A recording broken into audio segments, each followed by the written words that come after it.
మనకి ప్రతిపక్షం కొత్త కాదు, మనకి అధికారం కొత్త కాదు. 2019 నుంచి 24 వరకు విధ్వంస పాలన మనందరం చూసాం. ప్రశ్నిస్తే కేసులు, నా పైన కూడా 23 కేసులు పెట్టారు. పోరాడితే ఏకంగా అరెస్ట్ చేశారు. వేదికమైన చాలా మంది నాయకుల్ని ఆనాడు అరెస్ట్ చేశారు.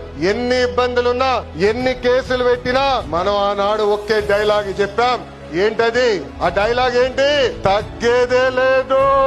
మనందరం చూసాం. ప్రత్యర్థులు దాడి చేసిన, తొడగొట్టి మీసం మిలేసిన అంజిరెడ్డి తాతనే మనందరికి దమ్ము. కత్తితో దాడి చేసి తల నుండి రక్తం కారుతున్నా ఏకంగా పోలింగ్ బూత్ లో కూర్చుని చివరి ఈవీఎం సీల్ పడే వరకు పోరాడిన మన అక్క మంజుల గారే మన ధైర్యం. కత్తి మెడపై పెట్టి వాళ్ళ నాయకుడికి ఒక్కసారి జై కొట్టమంటే జై చంద్రబాబు నాయుడు, జై తెలుగుదేశం అని ప్రాణాలు కోల్పోయిన తోట చంద్రయ్య మనందరికి స్ఫూర్తి. వేదికమైన ఉన్నారు. పార్టీ కోసం పోరాడి ఆనాటి పాలకులు వ్యతిరేకంగా మాట్లాడినందుకు ఆయన కన్ను పొడిచి కంటి చూపు పోయినా జై తెలుగుదేశం మన గాంధీ గారే ఈ రోజు మనందరి సత్తా.